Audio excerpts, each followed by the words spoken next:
This channel does not promote any violent, harmful, or illegal activities. All content provided by this channel is meant for an educational purpose only.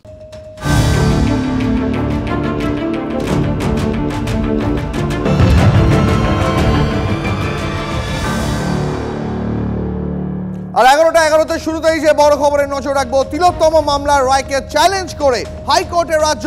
Sanjay Roy সর্বোচ্চ সাজাচ্ছে হাইকোর্টে মামলা। রাজ্যের বিচারপতি Debangshu বসাকের division বেঞ্চে মামলা। এই মুহূর্তে সব থেকে বড় খবর, মুখ্যমন্ত্রী মমতা বন্দ্যোপাধ্যায় তিনি গতকাল ইঙ্গিত দিয়েছিলেন এবং সকাল হতেই তিলোত্তম মামলার রায়কে চ্যালেঞ্জ জানিয়ে হাইকোর্টের রাজ্য। সঞ্জয়ের সর্বোচ্চ সাজাচ্ছে হাইকোর্টে মামলা। রাজ্যের বিচারপতি দেবাংশু বসাকের ডিভিশন বেঞ্চে মামলা। আরো বিস্তারিত জানাবেন আমাদের সঙ্গে হাইকোর্ট থেকে শ্রাবন্তী রয়েছেন। শ্রাবন্তী, মুখ্যমন্ত্রী গতকাল ইঙ্গিত দিয়েছিলেন এবং রাত পোয়াতে না পোয়াতেই সকাল বেলায় সঞ্জয়ের সর্বোচ্চ সাজাচ্ছে হাইকোর্টে মুভ করলো রাজ্য। দেখো, গতকালই মুখ্যমন্ত্রী যেরকমটা জানিয়ে দিয়েছিলেন যে তিনি একেবারেই খুশি নন এই রায়। তার কারণ রায়ের আগেও তিনি বলেছিলেন যে সর্বোচ্চ সাজা যাতে হয় সেরকম আবেদনই ছিল রাজ্যের এবং তার জন্য মুখ্যমন্ত্রী নিজেও পথে নেমেছিলেন। সেক্ষেত্রে রায় বেরোনোর পরপরই রাজ্য সরকারের পক্ষ থেকে সিদ্ধান্ত নেওয়া হয় যে এই রায়কে চ্যালেঞ্জ করে তারা উচ্চ আদালতে যাবেন, ডিভিশন বেঞ্চের দ্বারস্থ হবেন। সমস্যা ছিল একটাই জায়গা, যেহেতু এক্ষেত্রে সিবিআই তদন্ত করেছিল, রাজ্য সরকারের সেই অর্থে কোনো ভূমিকা ছিল না এবং নতুন করে যদি রাজ্যের কিছু বক্তব্য থাকে তাহলে তাদেরকে এখানে এই মামলায় পার্টি অ্যাড হতে হবে। আর উচ্চ আদালতে ডিভিশন বেঞ্চে রাজ্য সরকারের এজি আজকে সকালে বিষয়টি মেনশন করেন বিচারপতি দেবাংশু বসাকের এজলাসে। সেখানেই তারা যান যে তারা এই রায়ে খুশি নন। বেশ কিছুটা দিক তাদের মনে হয়েছে যে এটা বিরল থেকে বিরলতম হতে পারে, সেই ব্যাখ্যা তারা করতে চান। বিচারপতি আপাতত মামলাটি দায়ের করার অনুমতি দিয়েছেন, যদিও এই মামলাটি পরবর্তী সময় বিচারপতি জয়মাল্য বাগচির ডিভিশন বেঞ্চই শুনতে পারে বলে মনে করা হচ্ছে। তার কারণ আপাতত 2 সপ্তাহের জন্য বিচারপতি জয়মাল্য বাগচির ডিভিশন বেঞ্চ না থাকার জন্যই বিচারপতি দেবাংশু বসাক আপাতত এই মামলাটি শুনবেন এবং তারপর অন্তিম নির্দেশ হতে পারে বিচারপতি জয়মাল্য বাগচির ডিভিশন দিতে পারেন। দীপ, বেশ শ্রাবন্তী, অনেক ধন্যবাদ তোমাকে। এবং শ্রাবন্তীর এই কথা সূত্র ধরেই তিলোত্তমা ধর্ষণ খুনের মামলায় তাহলে কি বৃহত্তর তদন্তের দিক খুলে গেল, এই প্রশ্ন তো উঠছেই। এই মুহূর্তে আরো একটা অ্যাঙ্গেলের দিকে নজর রাখতে হচ্ছে। তিলোত্তমা ধর্ষণ খুন মামলায় তাহলে কি খুলে গেল বৃহত্তর তদন্তর দিক? তিলোত্তমা ধর্ষণ খুনের মামলায় শুধু তো দোষী সঞ্জয়ের শাস্তি ঘোষণাই নয়, আরজিকর কাণ্ডে পুলিশ, বিশেষ করে টালা থানার পুলিশ এবং হাসপাতাল কর্তৃপক্ষের ভূমিকা নিয়েও বেশ কিছু পর্যবেক্ষণ লিখেছেন বিচারক অনির্বাণ দাস। প্রাতিষ্ঠানিক ব্যর্থতা, আরজিকর মামলা রায়, ঠিক এই ভাষাতেই রাজ্যের সমালোচনা করেছেন শিয়ালদা কোর্টের বিচারক। এই মুহূর্তে আমার সঙ্গে সহকর্মী সিজার রয়েছেন। সিজার, আমরা দেখতে পারলাম যে শাস্তির যে নির্দেশনামা সেখানে টালা থানার ভূমিকা, ওসির ভূমিকাকে একেবারে শকিং বলে উল্লেখ করেছেন বিচারক। তাহলে কি তদন্তে কোথাও একটা আরো বড় অভিমুখ খুলে যেতে পারে? দেখুন, খুলে যাওয়ার সম্ভাবনা আছে এই কারণে যে এই 172 পাতার রায়ের মধ্যে 150 থেকে 155 নম্বর পাতার মধ্যে টালা থানার আধিকারিক এবং হাসপাতাল কর্তৃপক্ষের ভূমিকা কিন্তু বিচারকের প্রশ্নের মুখে পড়েছে এবং সেখানে টালা থানার আধিকারিক হিসেবে সুব্রত চ্যাটার্জি, সৌরভ ঝা, 2 জন আধিকারিকের কথা উল্লেখ করা হয়েছে এবং তারা যে নিয়ম ভেঙে যেভাবে ব্ল্যাঙ্ক জিডি করেছেন এবং যেভাবে তারা খুব উদাসীনভাবে প্রথমে তারা রেসপন্স করেছিলাম, এরকম একটা স্পর্শকাতর, সংবেদনশীল এবং গুরুত্বপূর্ণ ঘটনার রেসপন্স তাদের এক জায়গা থেকে যে অত্যন্ত উদাসীনতার সঙ্গে হয়েছে সেটা নিয়ে কিন্তু মন্তব্য করেছেন বিচারক। এবং এই ব্যাপারে খালি এই টালা থানার এই 2 আধিকারিক নন, কলকাতা গোয়েন্দা পুলিশের যে উইমেন্স গ্রেভেন্স সেল আছে তার অ্যাডিশনাল ওসি রূপালী মুখার্জির যে তদন্তের প্রক্রিয়া বা তদন্তের ধরন, সেখানে একটি অভিযুক্ত সঞ্জয়ের যে মোবাইল সিজ করার ক্ষেত্রে তিনি যে নিয়ম ভেঙেছেন সেই জায়গাটাও উল্লেখ করা হয়েছে এবং এদের বিরুদ্ধে অবিলম্বে ব্যবস্থা নেওয়ার নির্দেশ দিয়েছেন নগরপালকে।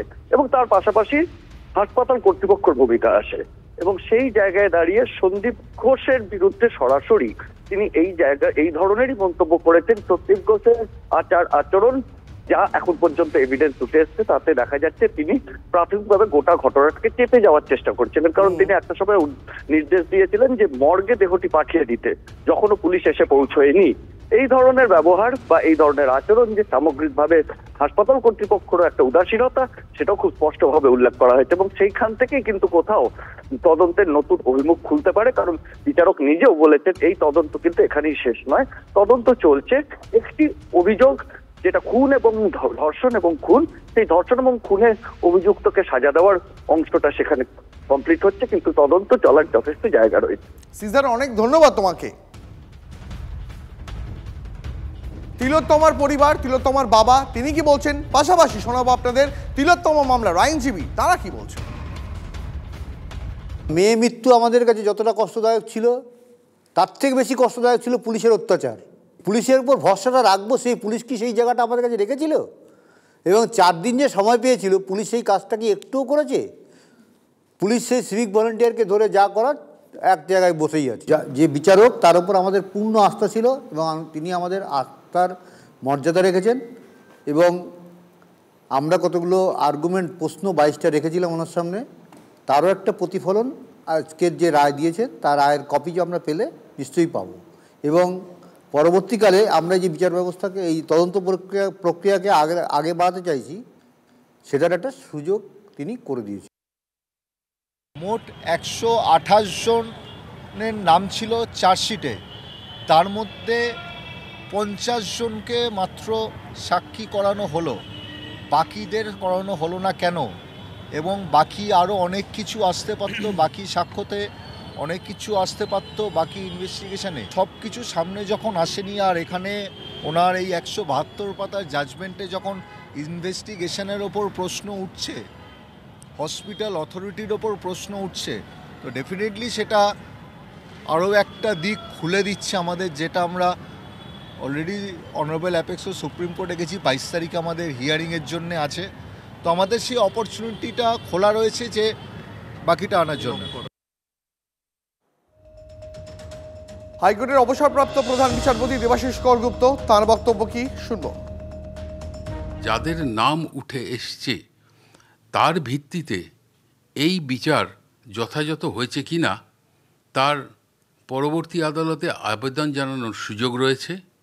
যদি তা হয় তাহলে এখানে শেষ নয়, এখানে শুরু বিচারের দ্বিতীয় অধ্যায়ের। যে সর্বোচ্চ আদালতে এখনও একটি মামলা রয়েছে, যেটি কিন্তু সাংবিধানিক বেঞ্চে, সেন্ট্রাল ফরেন্সিক ল্যাবরেটরির যে রিপোর্ট পৌঁছেছে, সিবিআইয়ের একটার পর একটা রিপোর্ট যা পৌঁছেছে, তাতে যদি তারা মনে করেন যে ইনভেস্টিগেশন হয়েছে তাতে কোনো ঘাটতি বা খামতি ছিল, তাহলে সেখানে তারা যথাযথ নির্দেশ দিতে পারেন। এ ব্যাপারে একটা খুব গুরুত্বপূর্ণ ধারা হচ্ছে article 142 of the constitution of India, যেটা সর্বোচ্চ আদালত অর্থাৎ সুপ্রিম কোর্টকে অধিকার দেয় for the ends of justice তারা অর্ডার পাস করতে পারেন, যেটা অন্য কোনো কোর্টের নেই। সেক্ষেত্রে কিন্তু বিষয়টা আরও গুরুত্বপূর্ণ দিকে গড়ানোর সুযোগ আছে। এই মুহূর্তে রাজ্য বিজেপির সভাপতি সুকান্ত মজুমদার রয়েছেন আমাদের সঙ্গে। সুকান্ত বাবু, গতকাল শুধু সঞ্জয় শাস্তি ঘোষণাই তো নয়, আরজিকর কাণ্ডে পুলিশ এবং হাসপাতাল কর্তৃপক্ষের ভূমিকা নিয়েও কড়া পর্যবেক্ষণ লিপিবদ্ধ করেছেন বিচারক অনির্বাণ দাস। একদম, এবং আমি সেটাই বলছিলাম বিভিন্ন চ্যানেলকে, এবং আপনাদেরকেও সেটা বলছি যে অবজারভেশন গুলো এসেছে, ভালো করে পড়লে পরে বোঝা যাচ্ছে যে সঞ্জয় রায়ের হয়তো যাবজ্জীবন কারাদণ্ড হয়েছে, কিন্তু সেই রায় তথ্য প্রমাণ লোপাট থেকে শুরু করে সমস্ত বিষয়ের কথা কিন্তু উল্লেখ আছে, যা আগামী দিনে অন্য একটা ওপেনিং, অন্য একটা দিক খুলে দেওয়ার, তদন্তের জন্য খুলে দেওয়ার জায়গা কিন্তু থাকছে। এবং আমার মনে হয় উচ্চ আদালত, এরপরে হাইকোর্ট হোক বা সুপ্রিম কোর্ট হোক, কারণ সুপ্রিম কোর্ট সুমোটো বিষয়টি দেখছে, স্বাভাবিকভাবে সেই অ্যাঙ্গেলে সুপ্রিম কোর্ট তদন্তকারী সংস্থাকে নির্দেশ দেবে তদন্ত করার জন্য। এবং সেই জন্য রাজ্য সরকার তাড়াহুড়ো করছে কিভাবে সঞ্জয়ের মুখটাকে যত তাড়াতাড়ি ফাঁসি দিয়ে বন্ধ করে দেওয়া যায়, কারণ সঞ্জয় যদি মুখ খুলতে শুরু করে তাহলে কিন্তু অনেকের বিপদ। সুকান্ত বাবু, তাই জন্যই কি আপনার অভিযোগ যে রাজ্য উচ্চতর আদালতে যাচ্ছে?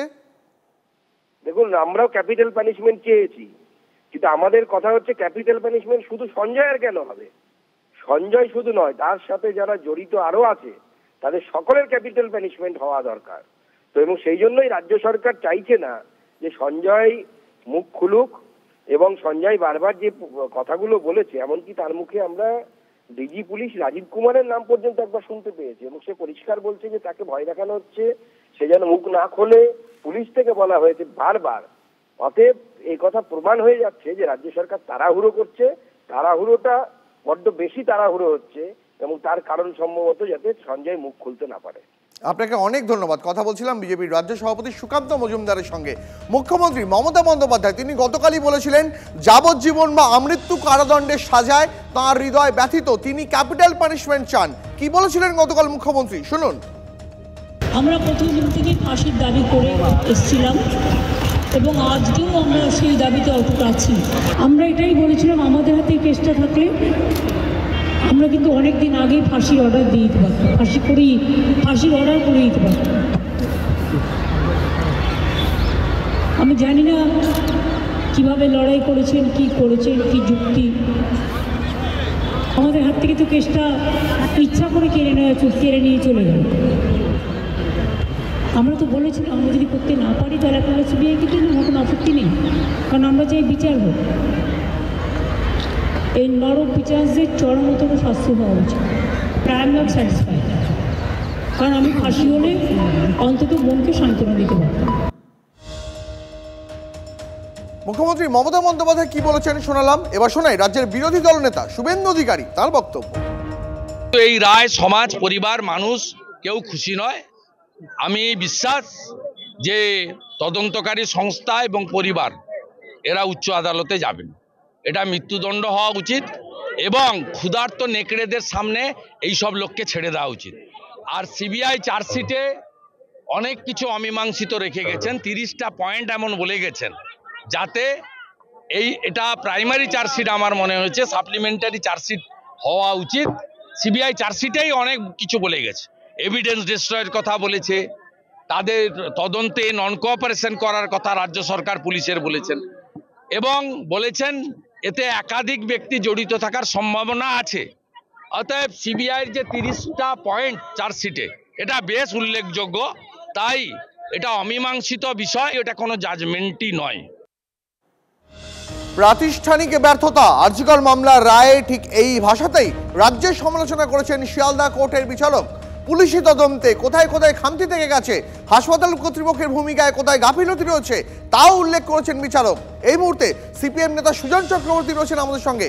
সুজনবাবু, আপনি কি মনে করছেন আদালতের এই পর্যবেক্ষণের ফলে এই তিলোত্তমার কাণ্ডে বৃহত্তর তদন্তের অভিমুখ খুলে গেল? এটা তো স্বাভাবিক। ঘটনা ঘটার সাথে সাথে পুলিশ কমিশনার স্পটে পৌঁছে গেছেন যখন, তখনই বোঝা গেছে যে সামথিং অ্যাবনর্মাল ইজ দেয়ার, এবং সেইটা ওই একমাত্র একজন সিভিক পুলিশ তার কাজ নয়, সবাই জেনেছেন, সবাই বুঝেছেন। ডিসি নিজে অভিজ্ঞকে ফরেন্সিক বিশেষজ্ঞ বলে দাগিয়ে দিয়েছেন, যেন সব ধামাচাপা দেওয়ার একটা কোথাও প্রচেষ্টা, তথ্য প্রমাণ লোপাটের প্রচেষ্টা, এটা তো একেবারে পরিষ্কার এবং স্পষ্ট। এর মধ্যে তো অনেক নতুন কিছু বুঝতে হয় তা না। এটা তদন্তে যে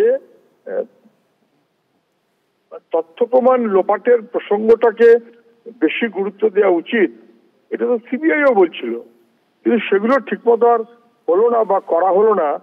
কেন হলো না? কেন সিবিআই মুখ্যমন্ত্রীর নির্দেশিত মূল আসামি সেখানেই আটকে থাকলেন? তার থেকে তো বোঝা যায় যে এটা তদন্তের বহু জিনিস ধামাচাপা দেওয়া হয়েছে, এবং সেই কারণেই বিচারকের কথার মধ্য দিয়েও তার স্পষ্টতা হয়েছে যে প্রাতিষ্ঠানিক দুর্বলতা এটাই মূল। প্রতিষ্ঠান ইনভলভ হয়ে গেছে এই রকমের ঘটনায়, কিন্তু তদন্তে সেটা ঠিক মতো করে সামনে আনা হলো না। আপনাকে অনেক ধন্যবাদ। কথা বলছিলাম সিপিএম নেতা সুজন চক্রবর্তীর সঙ্গে। সাইফের ওপর হামলার ঘটনার পুনর্নির্মাণ করল পুলিশ। ধৃত শাহজাদকে নিয়ে ভোর 5টায় সাইফের বান্দ্রার ফ্ল্যাটে যায় পুলিশ। তার আগে ধৃতকে নিয়ে যাওয়া হয় বান্দ্রা স্টেশনে। বান্দ্রা স্টেশনে সিসিটিভি ক্যামেরা ফুটেজেই দেখা যায় ধৃত শাহজাদকে। আরো বিস্তারিত জানতে কথা বলবো मुंबई থেকে গোবিंद ठाकुर রয়েছেন আমাদের সঙ্গে टेलीफोन लाइन। गोविंद जी, आज पुलिस जो ये रिकंस्ट्रक्शन किया हुआ है सैफ अली खान के फ्लैट में जाकर, वहां से कुछ नया इंफॉर्मेशन निकल के आया क्या? আমরা আবারও তার সঙ্গে যোগাযোগ করার চেষ্টা করব। তবে এই মুহূর্তে আরও একবার জানিয়ে রাখি আপনাদের, সैफ আলী খানের ওপর হামলার ঘটনার পুনর্নির্মাণ করল পুলিশ। ধৃত শাহজাদকে নিয়ে ভোর 5টার সময় सैफ अली खाনের বান্দ্রা ফ্ল্যাটে যায় পুলিশ। তার আগে ধৃতকে নিয়ে যাওয়া হয় বান্দ্রা রেল স্টেশনে। বান্দ্রা স্টেশনে সিসিটিভি ক্যামেরার ফুটেজেই দেখা যায় ধৃত শাহজাদকে। সাইফের ফ্ল্যাট থেকে শাহজাদকে নিয়ে ন্যাশনাল কলেজে নিয়ে যাওয়া হয়। সাইফের ওপর হামলা চালিয়ে এখানেই ঘুমোয় শাহজাদ। गोविंद ठाकुर रोचन हमारे संग टेलीफोन लाइन है। गोविंद जी, पुलिस को आज नया कुछ इंफॉर्मेशन, कुछ नया सुराग मिला क्या सैफ अली खान के घर में रिकंस्ट्रक्शन के करते वक्त? जी हाँ, बता दें कि आज सुबह करीब 5 बजे बांद्रा पुलिस की टीम जो सैफ अली खान केस में आरोपी है उसको लेकर सीन रिक्रिएशन किया और सबसे पहले 5 बजे उसको बांद्रा पुलिस स्टेशन से निकाला गया, बांद्रा रेलवे स्टेशन पर लेकर जाया गया जहां पर उसकी तस्वीर सीसीटीवी में कैद हुई थी। उसके बाद वहां से सीधा सैफ अली खान के घर पर 5:10 पर आरोपी को लाया गया और करीब 1 घंटा 15 मिनट तक उनके बिल्डिंग के 12वें माले से लेकर नीचे तक का सीन रिक्रिएशन किया गया। करीब 1.25 घंटे तक मुंबई पुलिस की टीम आरोपी के साथ और खास करके जो सैफ अली खान के घर में घटना के वक्त लोग मौजूद थे, तो जिस तरह से वो सैफ अली खान के घर में घुसा उस तरह के सीन रिक्रिएशन किया गया और जो इंसिडेंट हुए थे, जिस तरह के हादसे हुए थे, उन सारी चीजों को सीन रिक्रिएशन करके पुलिस ने एक पूरी रिपोर्ट फाइल करी और 5:30 बजे सैफ अली खान के घर से फिर आरोपी को निकालकर वहीं से थोड़ी दूर पर एक बस स्टॉप है जहां पर सैफ अली खान के घर से आरोपी निकला था, तो जाकर वहां पर सोया था। वहां पे पुलिस आरोपी को लेकर गई, वहां पे सीन रिक्रिएशन किया गया। उसके बाद वापस बांद्रा पुलिस स्टेशन लाया गया क्योंकि उसके आरोपी जो बस स्टॉप था वहां से फिर एक बार बांद्रा स्टेशन की तरफ आते हुए दिखाया गया था और वहां बांद्रा स्टेशन के पास एक बस स्टॉप पे बैठा था। करीब 7 बजे वापस पुलिस आरोपी को पुलिस स्टेशन में लेकर आई और उससे इन्वेस्टिगेशन करी। उसमें कई सारे खुलासे सामने आए, जिसके बाद बांद्रा पुलिस की एक टीम अभी थोड़ी देर पहले ही सैफ अली खान के घर पहुंची थी और कुछ एविडेंस कलेक्ट करके लेके गई है वापस। कुछ जानकारियां मिल रही है कि जिस वक्त जो आरोपी है सैफ अली खान के घर में घुसकर सैफ अली खान के ऊपर हमला करने वाला, ये आरोपी को यह पता नहीं था कि जिस घर में या जिस व्यक्ति के ऊपर उसने हमला किया है वो सैफ अली खान ही है या सैफ अली खान के घर में। बहुत शुक्रिया गोविंद जी, आपको बहुत बहुत शुक्रिया।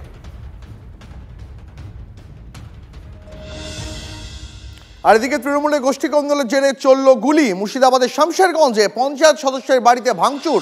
তৃণমূলেরই পঞ্চায়েত সমিতির সদস্যের বিরুদ্ধে হামলার অভিযোগ। জমি নিয়ে পুরনো বিবাদের জেরে হামলার অভিযোগ। আক্রান্ত গ্রাম পঞ্চায়েত সদস্য এবং তার 2 ছেলেকে জিজ্ঞাসাবাদের জন্য আটক করেছে পুলিশ। অভিযুক্ত পঞ্চায়েত সমিতির সদস্য পলাতক। TV9 বাংলা তার সঙ্গে ফোনে যোগাযোগের চেষ্টা করলেও অভিযুক্তের প্রতিক্রিয়া মেলেনি।